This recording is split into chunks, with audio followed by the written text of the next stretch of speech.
मेरे बच्चे, बहुत षड्यंत्र कर लिया उसने, बहुत तमाशा कर लिया, जितना बुरा करना था उसने कर लिया। अब उसके दंड भोगने की बारी है। बहुत कमज़ोर समझता है वह तुम्हें, खुद को बहुत ज्ञानी और ताकतवर समझता है। उसे बहुत घमंड है अपने पूर्वजों की धन संपत्ति पर। दूसरों का जीवन बर्बाद करना, उनके जीवन के साथ खेलना, यही उसका काम है। उसे भ्रम हो गया है कि लोग उसके गुलाम हैं। वह जो चाहा कर सकता है।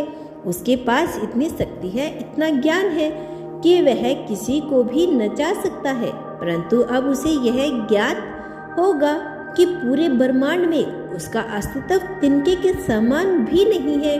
दूसरों को नीचा दिखाकर बहुत हंसा है वो, किंतु अब उसके रोने का समय आ गया है। जिसके बल पर वह बहुत उछलता है, वही उसके विनाश का कारण बनेगा। मेरे बच्चे, बहुत रोए हो तुम्हें और तुम्हारे परिवार को सामाजिक और आर्थिक स्तर पर बहुत नीचा दिखाया गया है, बहुत अपमान भी सहा है, किंतु अब तुम्हें न्याय मिलेगा। बहुत जल्द तुम्हें उन्हें रोता हुआ देखोगे। मेरे बच्चे, अगले 15 दिनों में तुम्हारे शत्रु के जीवन में ऐसी आंधी आने वाली है जो उसका सब कुछ बिखेर कर रख देगी। तुम्हें अपने हक के लिए संग्रह करना पड़ेगा, किंतु फिर भी कुछ लोगों ने तुम्हारा हक छीना है। कुछ ने छलपूर्वक, कुछ ने बलपूर्वक तुम्हें हराया है, तुम्हें परेशान किया है, परंतु अब उन्हें अपने पापों का कठोर दंड मिलेगा। मेरे बच्चे, तुम्हारे शत्रु के मन में एक भ्रम आ गया है कि वह चाहे कितने भी पाप कर्म करे, उनका कोई बाल बांका नहीं कर सकता। वह तो इस बात से प्रसन्न है कि वह जितने ही पाप करते हैं उतना ही सुख भोग रहे हैं, प्रगति कर रहे हैं। उनके पास अपार धन संपत्ति बढ़ रही है, परंतु जल्द ही उनके सभी सुखों का नाश होगा। उसने तुम्हें जो कष्ट दिया उसका 100 गुना अधिक कष्ट उसे भोगना पड़ेगा। उसके अपने ही उसके आंसुओं के कारण बनेंगे। जिनकी नज़रों में वह बहुत चरित्रवान, बहुत विवेकवानी बनेगा, दूसरों के विषय में वह बहुत गलत टिप्पणियां करता है। अब उससे ऊपर भी कोई टिप्पणी करेगा, कोई उसका भी मजाक उड़ाएगा। मेरे बच्चे, उसने अपनी क्षमताओं का बहुत दुरुपयोग किया है। न केवल तुम्हें बल्कि हर एक को उसने दुख दिया है।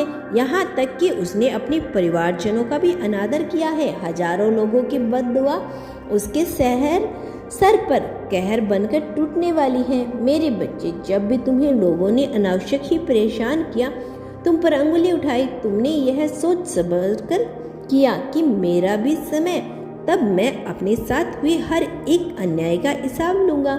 किंतु मेरे बच्चे, तुम्हें किसी को नीचा दिखाने की, किसी से बदला लेने की आवश्यकता नहीं पड़ेगी। बहुत जल्द तुम अपने शत्रुओं की ऐसी दशा देखोगे कि तुम्हें स्वयं उन पर तरस आएगा, उनकी व्यवस्था पर हंसी आएगी। मैं जानता हूँ कभी कभी तुम बहुत विचलित हो जाते हो। लोगों की नज़र तुम्हारे ऊपर उड़ती है। कोई तुम्हारे चेहरे से तुम्हारी खुशी और सुख का अंदाजा लगाता है, कोई तुम्हारे पहनावे से, तो कोई स्वभाव से। तुम्हारे जीवन में क्या चल रहा है, तुम्हारी दिनचर्या क्या है, यह जानने में लोगों की बहुत रुचि है। लोग भी यह भली भांति जानते हैं कि तुम बहुत शांत और सुलझे हुए व्यक्ति हो, पीठ पीछे बात नहीं करते हो, तुम्हारे मन में जो आता है तुम बोल देते हो, तुम दिल के साफ हो। किंतु उन्हें भी यह भली भांति ज्ञात है कि तुम बहुत बुद्धिमान हो। अभी तुम्हारी पारिवारिक स्थिति बहुत बेहतर नहीं है, किंतु अपनी चतुराई से, अपनी बुद्धिमत्ता से तुम अपने साथ साथ अपने पूरे परिवार का भाग्य पलट दोगी। इसी बात के डर से लोग तुम्हारे शत्रु बन गए। वह तुम्हारी उड़ान रोकना चाहते हैं, इसीलिए वह लोग अलग अलग तरीके से तुम्हें हताश करने की कोशिश करते हैं। वह तुम्हारे मन पे प्रहार करते हैं ताकि तुम हार मान लो और जीवन भर के उनके पीछे चलो। किंतु बहुत जल्द उन्हें यह ज्ञात होगा कि जिसे वह सो मार्ग दिखा रही है, उसे मंजिल तक पहुंचने से कोई नहीं रोक सकता। जिस दिशा दे रही है, कोई लाख प्रयास करे, वह कभी नहीं भटक सकता।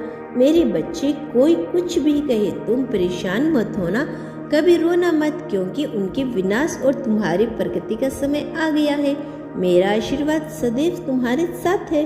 तुम्हारा दिन मंगलमय हो।